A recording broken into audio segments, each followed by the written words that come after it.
NEET paper leak पर छात्रों का आंदोलन भले खत्म हो गया हो, लेकिन सियासत अभी थमी नहीं। कांग्रेस ने साफ कर दिया उसकी 2 मांग पूरी होने तक संसद में विरोध जारी रहेगा। वहीं सरकार पेपर लीक पर और सख्त कानून लाने की तैयारी में है और ऐसे में सोमवार को संसद में फिर से टकराव होगा या समाधान निकल पाएगा, ये खास रिपोर्ट देखिए।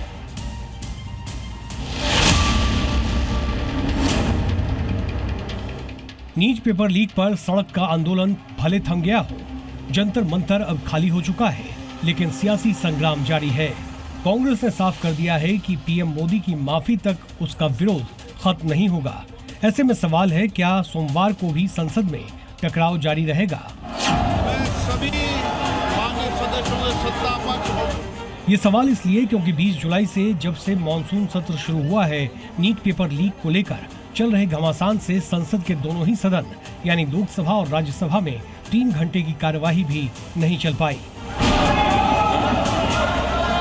अब जब छात्रों का आंदोलन खत्म हो चुका है, कांग्रेस अभी भी इस मुद्दे पर अटैकिंग मोड में है। कांग्रेस ने सोशल मीडिया पर एक पोस्ट डाला है जिसमें 2 मांगों का जिक्र है। उसके पूरा हुए बिना संकेत यही है कि संसद का गतिरोध टूटेगा नहीं।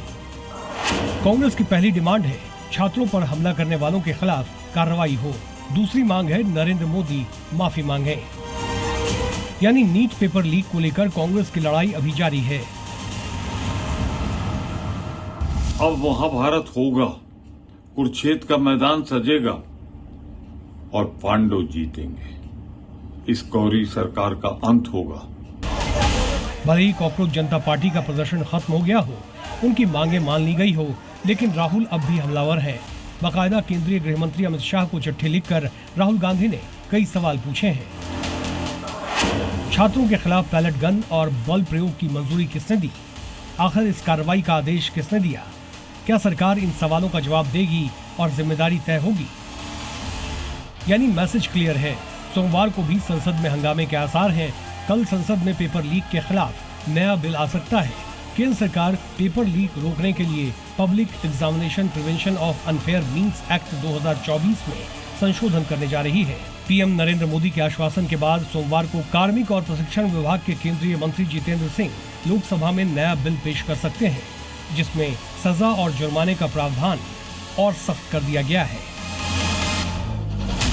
इसके मुताबिक प्रस्तावित प्रावधानों के तहत पेपर लीक कराने वालों को 5 से 10 साल तक की जेल और 50 लाख रुपए तक का जुर्माना हो सकता है।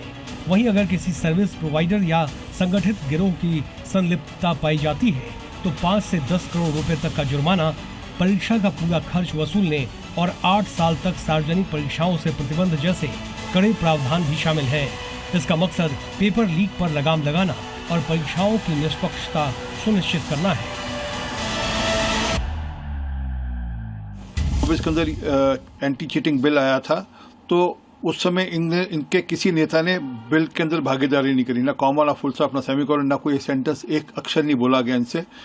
अब अपेक्षा करते हैं कि छात्रों की मांग के अनुसार से ये बिल को नए ढंग से पेश किया जा रहा है, इसमें भागीदारी करेंगे और एक कंस्ट्रक्टिव ऑपोजिशन का रोल प्ले करेंगे। अब नजरें सोमवार पर टिकी है।